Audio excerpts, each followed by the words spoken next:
Welcome to another episode of Buckeye Talk. Stephen Means, Nathan Baird, and Andrew Gillis. And we're going to wrap up a little bit of anything else we heard at Big Ten Media Days, and then we're going to go through some rapid fire questions. Nathan had asked last week while I was still on vacation, and there's still some really good ones that are left over. But before we get into some of that stuff, Nathan, we'll start with you. We did hear a couple of names, whether from Ryan Day or Cade Stover or Marvin Harrison Jr. or JT Tuimoloau, that were maybe mentioned as guys of maybe in the mix at battles or just had a good offseason. Who's one name that maybe stood out to you that one of those four people said? Well, I thought it was interesting that Luke Montgomery's name got dropped, and I don't know how realistic that is that he would actually be in the mix in a real way this fall, but Ryan Day brought him up unprompted and told a story about telling him, let me see. It said, I told him the other day, I said, I know you're a true freshman, but you came here to play. So that should be your mentality. Now, whether you play in the first game or not, I don't know. Maybe you don't play this year. But he sees things in him, things he thinks are encouraging, and everything you invest in him, you're going to get back, that sort of thing. And I think more, obviously the tackle battle and where that stands and what we see in the early stages of camp as far as Josh Fryer, Jimmy Simmons, is that what we're calling him now? Mm-hmm. Tigra Shabola, what we see from those guys early in camp is going to be important. I think it's important to hear Luke Montgomery's name as someone who could be ahead of schedule. And again, I think Day phrases it the right way. Like, who knows if he's even going to play this year? I think it's more an acknowledgement of what they see from him long term and that he is on that path. He's not someone who they're having to pull along as a freshman, that even as a true freshman, he's doing enough things to impress them that it's not ridiculous to mention him in even a two deep capacity. Andrew, I know you're still getting a chance to know some of these players on the roster, but as you've been maybe peeking through the roster, trying to get backstories on certain people, do you think it's reasonable that Luke Montgomery, a former top 100 recruit in the 2023 class as a true freshman, could maybe win a starting job? Well, I mean, it's not unheard of for freshmen to start at the college level. I just think it is so difficult because there are, especially at that position, when you talk about the offensive line, I mean, you're talking about a kid who was in high school last year, a kid who, I mean, they have him listed on the site at 6'4", 298. I mean, that's a good size for a freshman. But I mean, what kind of 298 is that? You never know what a kid's coming in at. You never know what a kid is going to look like. I mean, you're going up against, grown men now, and he was in high school last year. Like, it's a different ball game. So I'm curious to kind of watch that when we're able to watch practice during fall camp. I think that's going to be interesting just to kind of see how do you handle that weight? How do you handle that strength? I mean, if you can get if you play him, I think it kind of goes back to the quarterback conversation. I don't know, and you guys would probably be better to answer this question. Like, I don't know if it's oh my God, they have to start Luke Montgomery. The sky is falling. They have a true freshman, at one of their tackles. Like, this is terrible. They're in trouble on the offensive line. Or do you look at it and say, okay, well, Luke Montgomery played so well in fall camp that you have to get him on the field. I don't know. So I'm curious to see kind of how he holds up physically, because obviously you can impress, but the longer that this goes, the more endurance you're going to have to build up, the more durability you're going to have. It's a really tough thing to do, to play offensive line as a true freshman. So that's, like I said, it's not unheard of. It's not something that, it would be a total surprise, and it's never happened before. But I just think that it's going to be really, really difficult for him. And he almost has to prove more than I would assume some of the other guys to try and get into that starting lineup.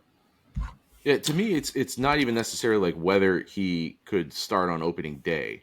I think, again, it's all about one of those, you're looking for these, checkpoints in a guy's development. And I think to hear Ryan Day talk about him that way at Big Ten Media Days before the freshman year even starts is sort of an important checkpoint, because we don't know how good the tackles are going to be this year, or really anybody on the offensive line outside of Donovan Jackson and probably Mike Hall, or Matt Jones. I'm riding the bus for him so hard that I'm pulling him We're over the doing other that side of next the week. ball. Can you hold off on your bus rides for 4 days, please? I think we can, yeah. We but you know what I'm saying, that if there's a tackle issue Mhm. later this year, there's an injury later this year, and they're forced to move somebody up. Is he ready for that later this year? What about a year from now next spring, if they decide, the tackle play was good, but if Luke Montgomery's made the jump, those guys are still going to have to defend their jobs, the guys that are still here and wanting to stay, if he's coming. So I think Ohio State needs a jump in the talent level on the offensive line again. It just lost a lot of NFL talent. It needs to be pushing back towards that. He's of the youngest of the young group. He's the guy that's the most ready, it would seem, to be able to do that. I think he's on the Harry Miller, Paris Johnson, Donovan Jackson plan, even if he doesn't have that 5-star rating. I think he's setting himself up to be a starter in 2024 as a second-year guy. It's hard. That dude had a lot of physical development to go. Andrew just listed, he's 298. I mean, he was like 250 pounds a year ago at this time, and so he's undergone some physical transformation there. But I think there's a role for him this year, and I think we saw Donovan Jackson play it in 2021. That tackle eligible number 41 jersey on the offensive line in the red zone. I mean, we've seen now 2 years of them trying to do that as they've tried to figure out how to run the ball in short yardage, which is, this team can get you 25 yards easily, but getting 1 yard sometimes looks like the hardest chore in the world for them. I think he'll easily have that role. You give it to a young guy if you think that he's not quite there yet, but he deserves to be on the field, and that was the case with Donovan Jackson in 21. I think that's what we're going to see here in 2023 with Luke Montgomery. Let me ask you this: if Tegris Shabola were to win the right tackle job, we don't know. It may be Simmons, but if he were to win the right tackle job this fall, do you think Luke Montgomery is the starting right tackle next fall, and they would bump Shabola back inside, or do you think Shabola is a tackle? I think they would bump him back inside for sure. But also, I don't know. We can say stuff sometimes. Josh Pryor is probably the left tackle at this point, at least the way that JT Tuimoloau was talking about him, which we can get into here in a second. What do we think Josh Pryor's... Actually, no. Let's get into the Josh Pryor conversation because that's who I want to bring up next to say on this offensive line talk. What do we think Josh Pryor's NFL ceiling is? Like, do we think that he's a guy who is draftable one day?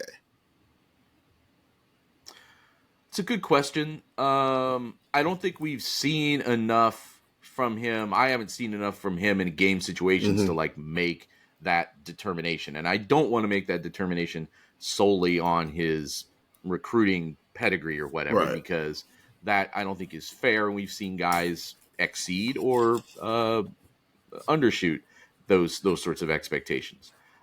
Could he someday be what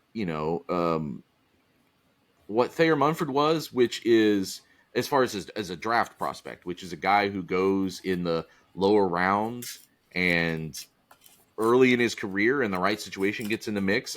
I'm not going to say that's out of the question. And the NFL needs backup offensive linemen too, obviously. So as far as could he someday make a roster? Maybe. But for me personally, I think it's a little too early to make that determination. And I think also we have to remember, and we've talked about this already, but someone like Brandon Bowen was an NFL camp player, but wasn't an NFL player. Didn't quite get there.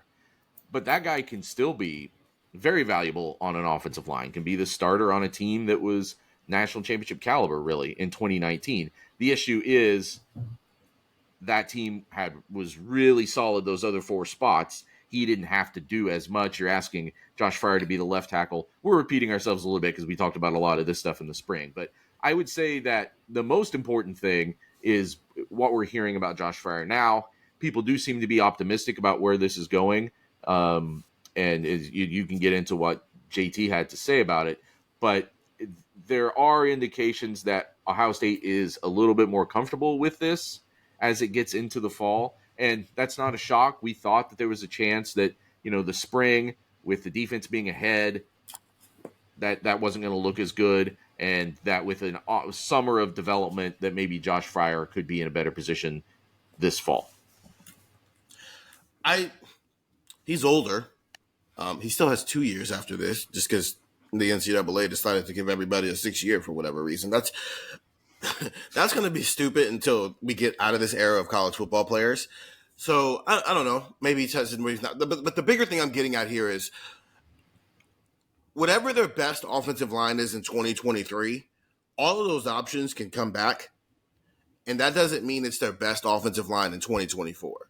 So Josh Fryer is probably the left tackle, and there's a battle at right tackle between Jimmy Simmons, Tegra Shabola, Zin Maholski. I get Luke Montgomery has thrown himself into that conversation, at least to be in the 2 deep at the bare minimum. We know who the guards are in Donovan Jackson and Matthew Jones. Donovan Jackson might go pro after this year. We'll see, because he'll be a 2-year starter in year 3. And then Carson Hinsman, Vic Cutler, and Jacob James is where the battle is at center. None of those names outside of Donovan Jackson blow you away. Like, I don't think any of us are going, oh, that's a super talent. I just think it's a decent offensive line. So I see a world where they figure it out this year, and Luke Montgomery is just not ready yet because he's 18, and it's okay that he's not ready to play on the offensive line at 18. You got to be real special. And also, they got to really need you. Michael Jordan, they didn't have the other options when he did it. But you get through this year, it's good enough for you to be able to do everything you want to do, even if it's not elite. And then you press reset in January. And Josh Fryer might be your starting left tackle in 23, but Luke Montgomery can take the job in 2024. Or you hit the transfer portal again and see where you find. But I think this is an ongoing, fluid conversation. And that's why I asked that question, because it's not we're not trying to just figure out this year's offensive line. We're trying to do that because we're trying to get ready for a season. But the long-term solution still is not available because of recruiting misses that we've talked about endlessly over the last couple of months. Yeah, and you're right. So, again, that's why I keep coming back to Montgomery. I think that is a much more – what Ryan Day said today, or earlier this week, I should say, floating his name in regards to 2023 is much more intriguing to me for what it means for 2024. Because you're right, a lot of this stuff gets thrown back in the hopper, and they come up with something new because they're going to need a new left guard. I don't think Donovan Jackson could come back, but he's not on that trajectory. Seems like he's on a comfortable NFL trajectory right now. We'll see. Matt Jones, does he want to stick around for another year, especially if he has a good year? So there's going to be some shifting pieces. So with Josh Fryer, and then we'll bring Andrew into this conversation as well.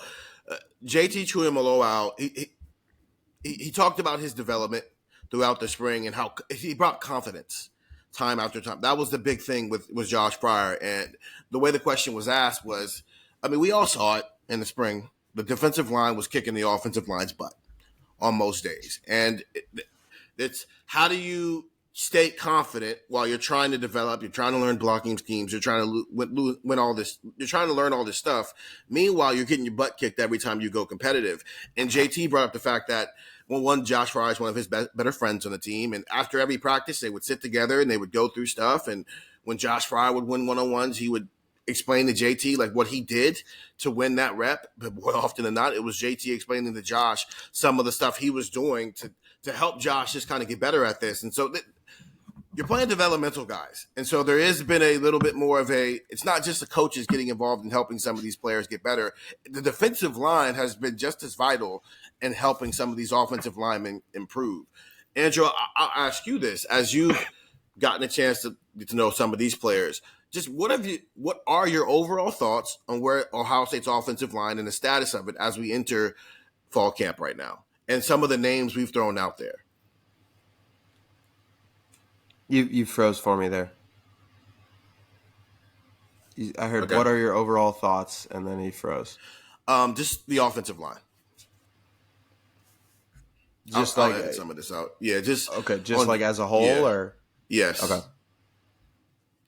You're still trying to learn stuff, so I'm trying to keep questions as general as possible. I appreciate that. All right. Yeah, well, I know one of the things that everybody's kind of, I mean, you guys have talked about it. I know fans are worried about it. I know, Ryan Day's talked about it. The tackle situation is obviously going to be something that I'm going to look at closely here when we get to camp.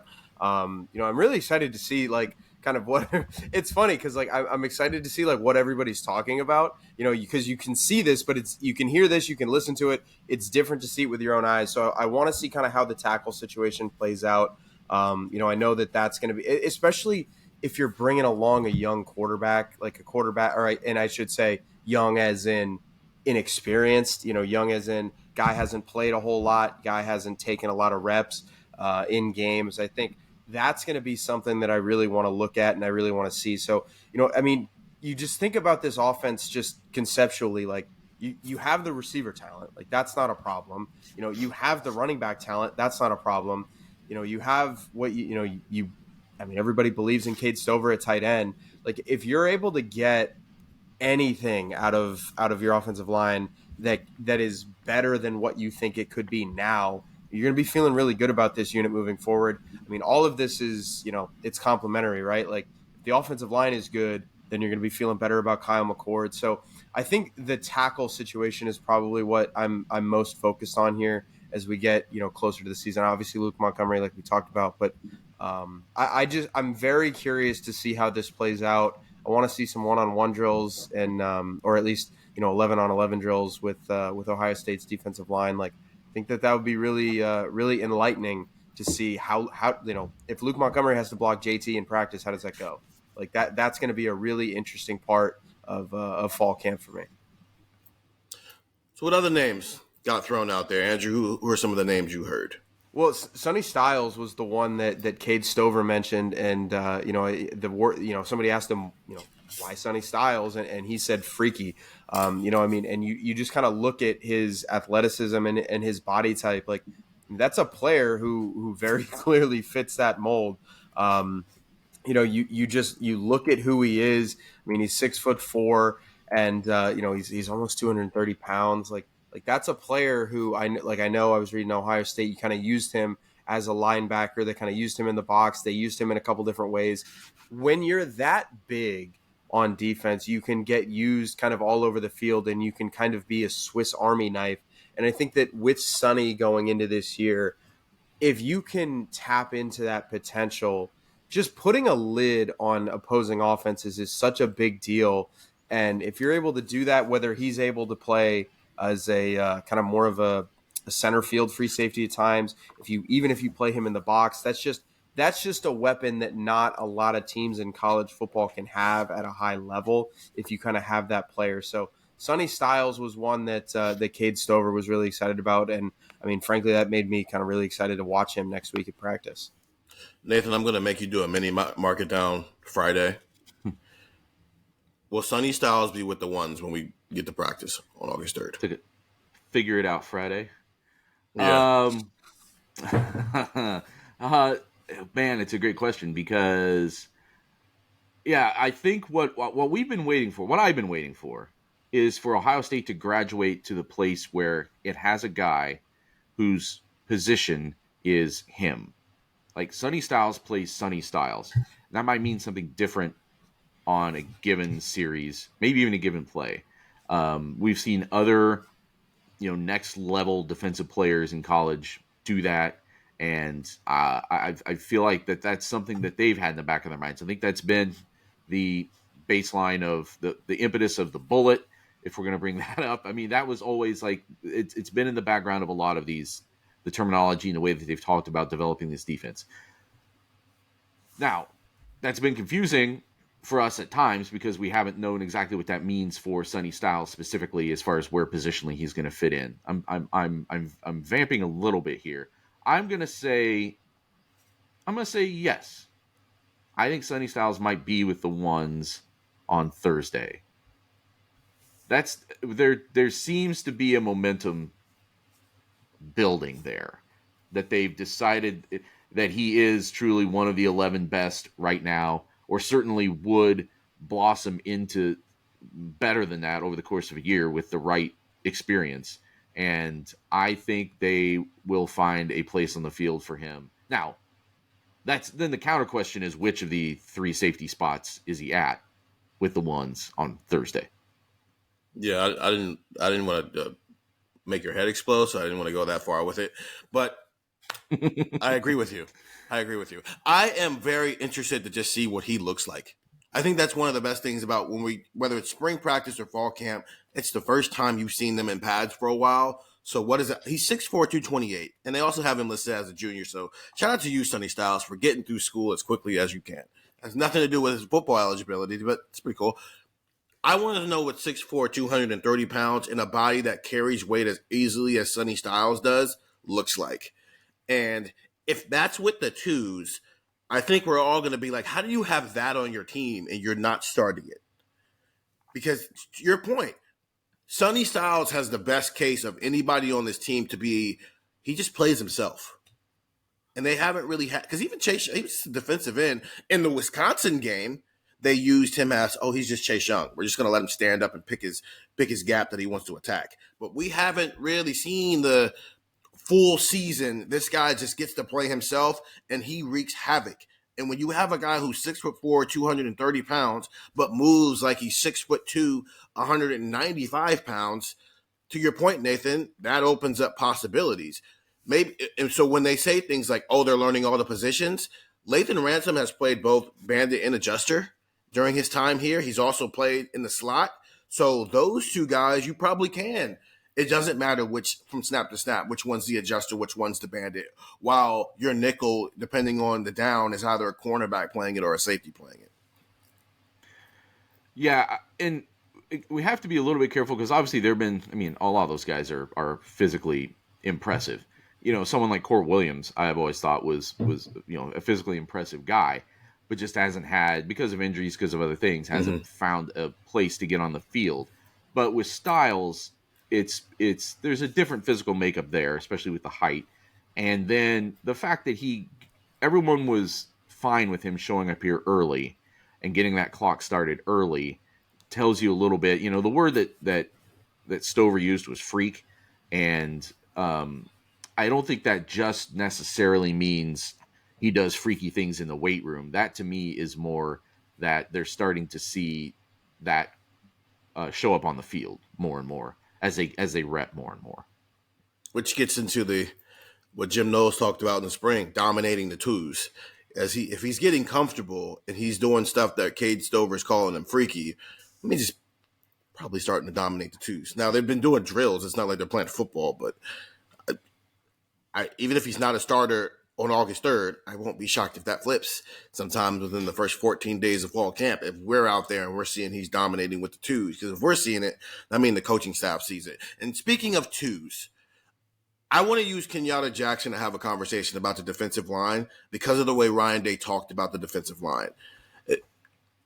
We know Larry Johnson likes to rotate, and how he rotates sometimes has been a discussion on multiple sites at this point, and whether he does it, whether it works or not. Ryan Day didn't talk about the defensive line as if it was this deep rotation.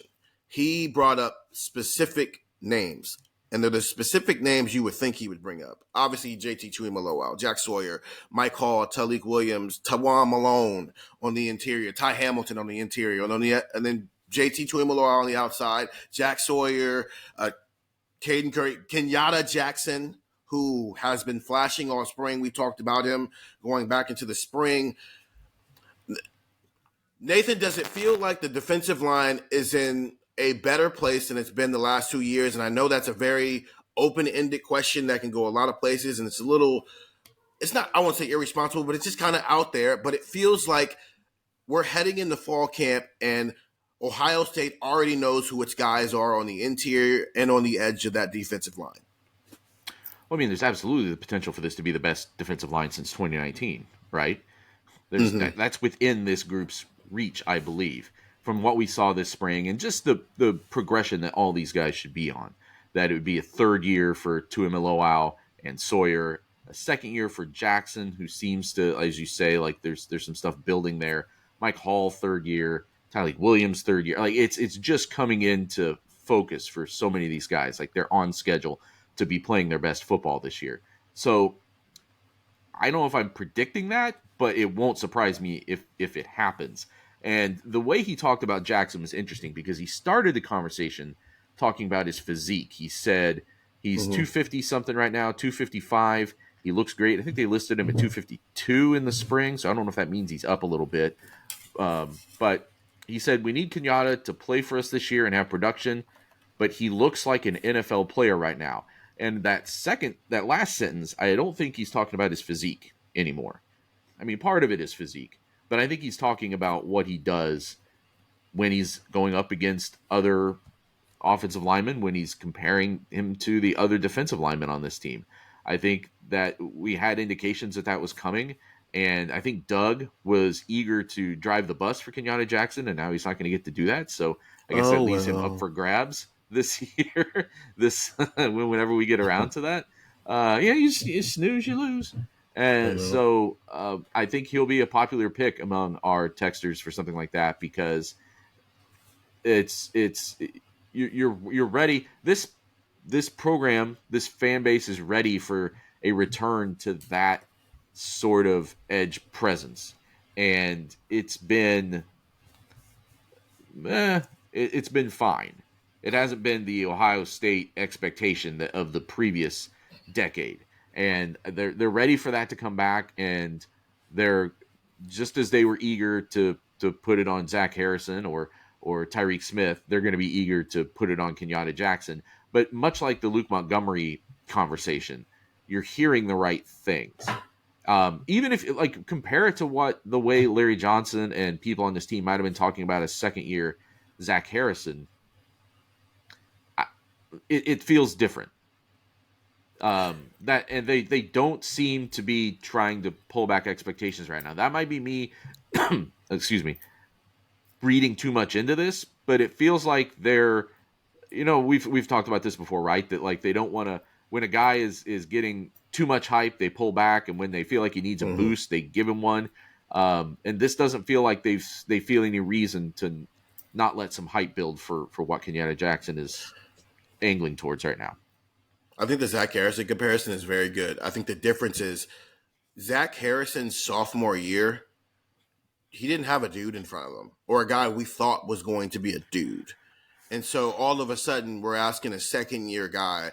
It's very, even with Chase in 2018, and Chase was amazing, but it was throughout the offseason, when you go back and look and you read stuff, it was in combination with Nick Bosa. It was, he was the guy after the and in that conversation. Zach had to be the guy in year two, and maybe he was never supposed to be the guy. He was always supposed to be number two. Kenyatta Jackson, even when JT and Jack showed up, the pressure was first on Zach first.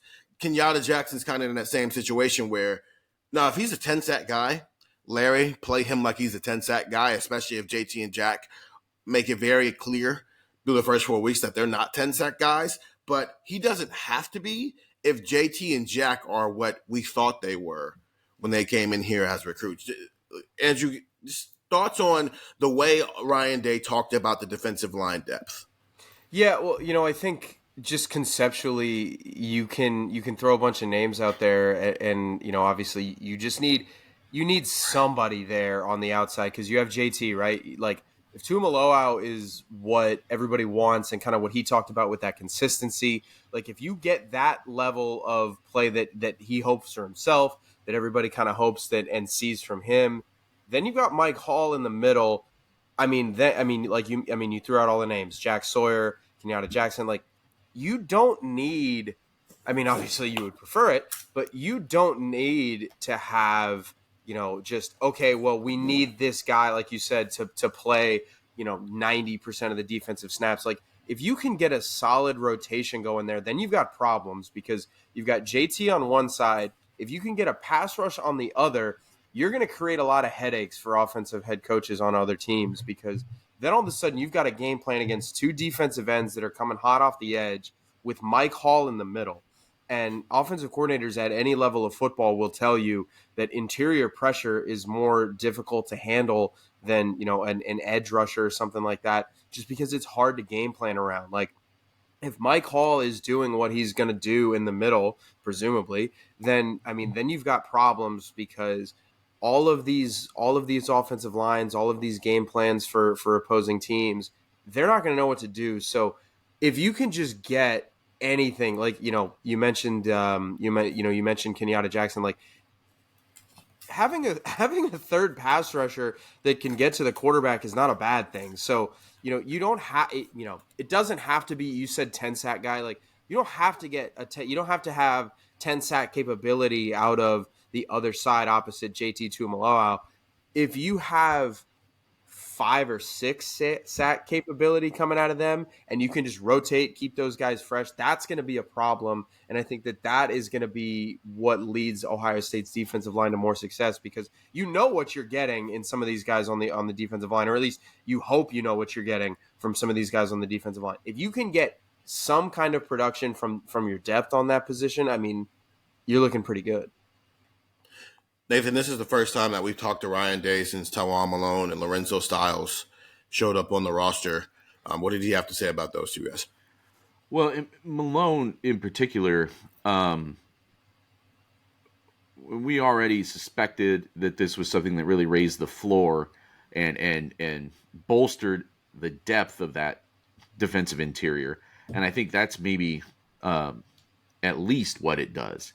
That, I think it's a guy that with his experience and his talent, like he's going to push for starter snaps, I would assume. That at least everybody else is going to have to, step their game up and hold on to those jobs, whether that's Ty Hamilton, Mike Hall Jr., etc. That may not be apparent right away. It's just to throw another guy in the mix who you can talk about in that way, especially because the defensive interior is such a rotation. You know that guy's going to get 15, 20 snaps a game regardless.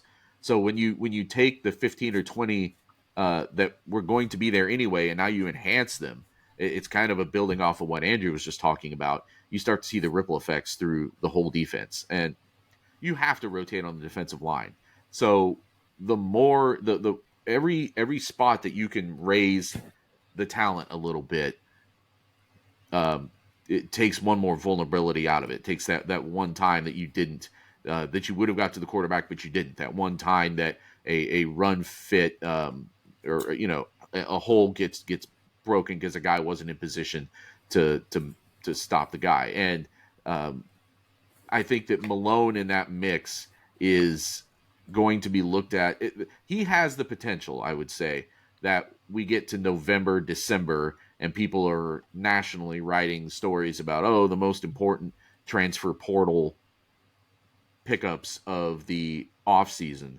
I think Malone and Igbinosun both, coincidentally both from the same program at Ole Miss, could both be very prominent on those sorts of conversations, because you're taking SEC talent and plugging it onto a roster that needed help at both of those places, but didn't necessarily need a guy at the top of the depth chart. And both of them have the talent to push for that sort of role. It feels like the interior defensive line, outside of Mike Hall, I don't think we'd have even with Mike Hall, to be honest with you, because as much as they're going to rotate, I know we did a pod earlier in the spring where we were talking about if Mike Hall is having to play north of 35 snaps, something went terribly wrong here, because that's just not how this works. On any given, I think that times last year, there were times when you would look out on the defensive line and it'd be key moments. You'd go, why is that guy in the game and why isn't this guy in the game? Whether it was because of injuries or just a weird rotation moment. It feels like, especially on the interior, we won't be saying that as much, even if guys are 100% healthy. Now, fourth quarter, 3rd and 2, and you're trying to win the game, Mike Hall should probably be on the field. But outside of that specific moment, I think there's enough depth there now when you add a guy like Taiwan Malone. You've legitimately got 4 guys that you can kind of throw into there, and we'll see if maybe Jaden McKenzie is now in his 5th year in the program, can make it 5, and we'll see if Hero Canoe can make it 6. But there does seem to be promise that the top 4 are of high quality, with maybe a chance you get to 6, which we haven't really seen that since 2019 either. I'm not sure it's fair to criticize a rotation at all. There certainly are defensive linemen that play a ton more snaps than Ohio State's defensive linemen do. Newton from Illinois, the defensive tackle, I noticed that played a ton of snaps last year and didn't seem to hold him back. He did pretty well. Was almost the preseason defensive player of the year in the Big Ten. But I think it's more fair to criticize how you rotate. And when you can take someone like Malone and plug him in, and now that you're going to have, again, third year production potentially from these other guys, I think that maybe alleviates some of that concern that you're not rotating down to a big drop off. That if you can get a just a higher level of play from that entire rotation. So there's one more name that Ryan Day brought up, but I want to talk about him in tandem with how the question was asked because I think he went out of his way to bring him up. So I'm going to wait till after the break to talk about this guy because I want to keep the conversation short because I want to pick it back up next week when we drive the bus. So we'll talk about that guy in that room when we come back here on Buckeye Talk.